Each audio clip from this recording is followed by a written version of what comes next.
Let's talk about ants. Not the kind that are invading your kitchen, although I've got them too, and Lord knows they're a pain in the tuchus to deal with, but the automatic negative thoughts that are equally invasive coming into your mind. So let's sit down and talk about that, okay?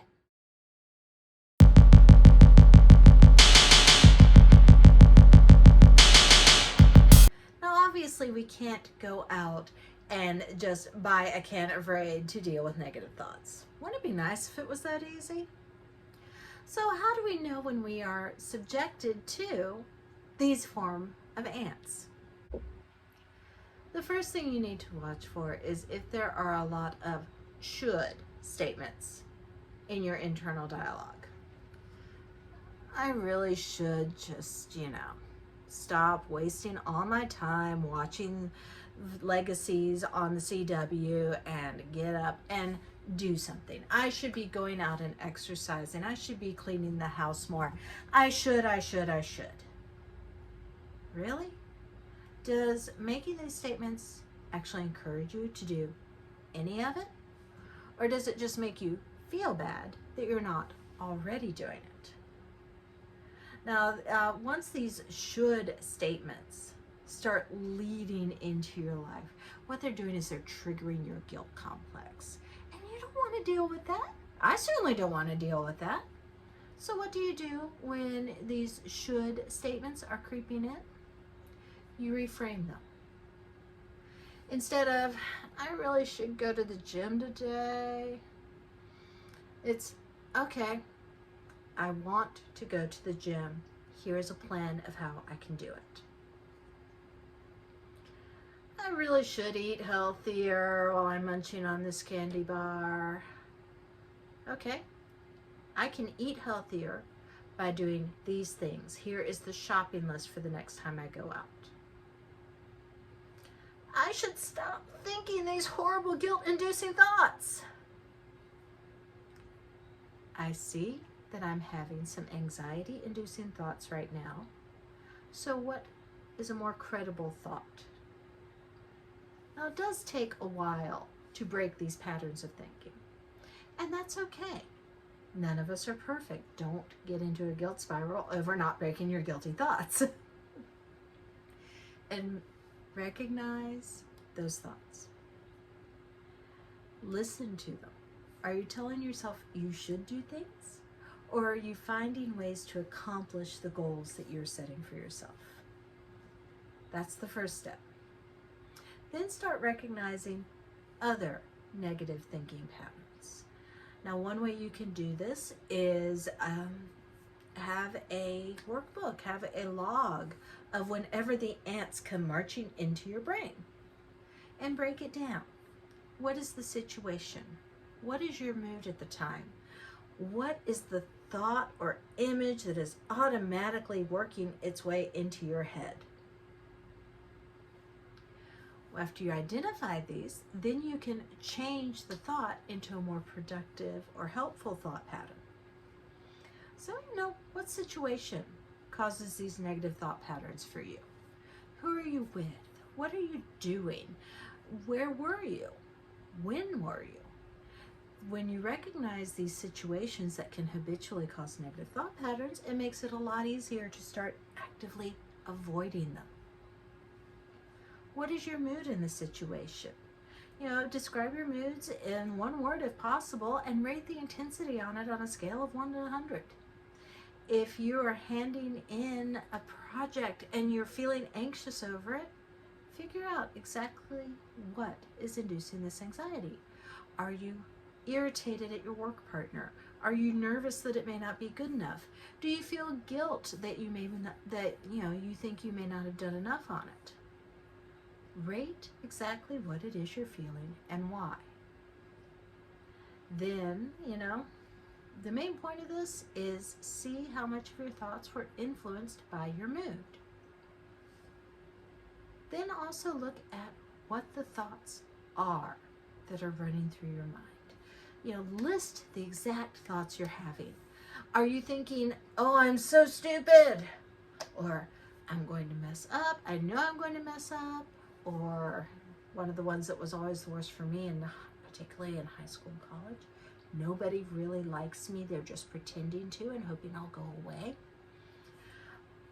Do you think that the world is an awful place? Do you feel that you can't cope with what is going on? Are you afraid you're going to end up alone and being eaten by cats after you die? That was also one that I had. When you find repetitive thoughts, then you can break the situation down to deal with what is brought up by the specific thought. If you are afraid that you're going to mess something up before you even start it, then that tells you you need to take the time to break the task down into exactly what you're going to do and how you're going to do it. By planning it out ahead of time, then the chances of messing up are greatly reduced. You know, play out the worst case scenario. See how you feel about it. Break down those emotions and those moods to see if your anxiety really has anything to stand on, or if it is just your brain being negative to be negative. As you dig into these details, you might discover that, the situation that you're dealing with right now really is independent of anything that happened in the past and independent of anything that will happen in the future. There is only the now moment. And as you focus on the now moment, then that anxiety starts to recede because you're no longer thinking what is going to go wrong. So identifying these thoughts is the first step to gaining control of them. Now, once you've recognized that you are subject to this automatic negative thinking, how do you change it? How do you change your negative thinking to something positive? Start asking yourself, is there evidence to support this thought? Do I really have proof that I mess up everything, or is that just my brain lying to me? Look at the things that you have done that go counter to the negative thought. I can't mess up everything. I raised 2 great kids, so I didn't mess that up. Find the proof that the negative thought is incorrect. So, if your thought is, I'm going to mess up this major work project, credible evidence would include stuff like, I made a mistake early on, it set the project back a little bit, but it was just a couple of weeks, we caught up. Credible thought might be, I don't have strong skills as a presenter for when I turn this project in. Or it might be, I've never done anything this big on my own before, and I'm really scared that I'm going to drop the ball somewhere along the line. Those are credible thoughts. Now, credible evidence against the thought that you're going to mess things up. You have a plan. You've spoken to your manager. You've discussed the timeline of the project. You've reached an understanding on what needs to be done when.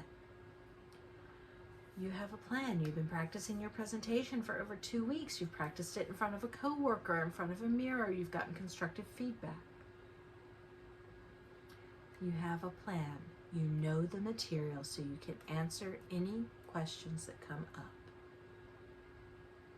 All of these negative thoughts can be countered with developing a plan to meet the specific point of negativity. So, find the alternative to that original negative thought. Instead of, I'm going to mess this up. Okay, I've made mistakes in the past, but in general, I do my work, I do it on time, I do it well. I am genuinely trying my best. My manager is aware of that, and my manager supports me. I've gotten good feedback so far. My superiors trust me to get this done. All of those are credible thoughts to replace that negative thought of, I'm going to mess up. Everything can be broken down into smaller, more manageable bites. Find a place where you can pause, check in with your thoughts, and see where in the process you are, so you can give yourself a mental break from all the anxiety and the guilt that you're creating. And then, acknowledge what you're going through. You're on an emotional roller coaster as these negative thoughts try to take over your brain and you're fighting them back. There's power in acknowledging if you're overwhelmed. Don't automatically put yourself in the defensive mode and think, I shouldn't be thinking this, because that's another one of those negative should thoughts, isn't it? Don't put yourself into the anxiety tailspin. The first step in combating a mental strain is recognizing it and welcoming it. Yes, I did say welcoming it. I know what you're thinking. Why would I welcome any sort of anxiety? The thing is, embracing your emotions takes a lot less energy than fighting them does. When you have that emotional overwhelm come on, instead of trying to fight it back, instead of resisting it, allow the emotion to just flow through you. You see, the more you resist something, the more you try to bottle it up, you're putting it under pressure, so when it explodes, it goes boom. But if instead you were to just allow that emotion to flow through you, don't believe the thoughts that come with it, just recognize the emotion. Okay, I'm feeling anxiety over this. Now I can let it go. Allow that emotion to just come and go and be gone. And you won't have that explosion that comes from resisting and bottling it up.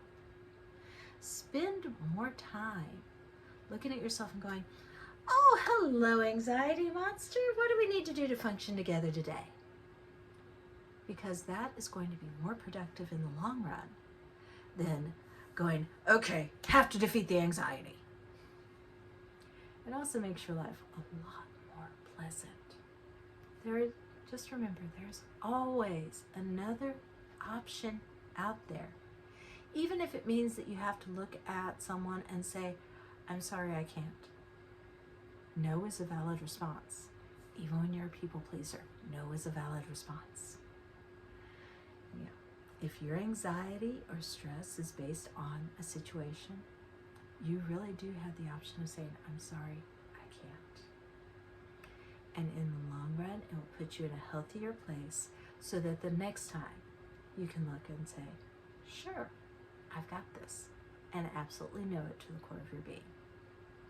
So there's your mental can of Raid for spraying away the ants in your head.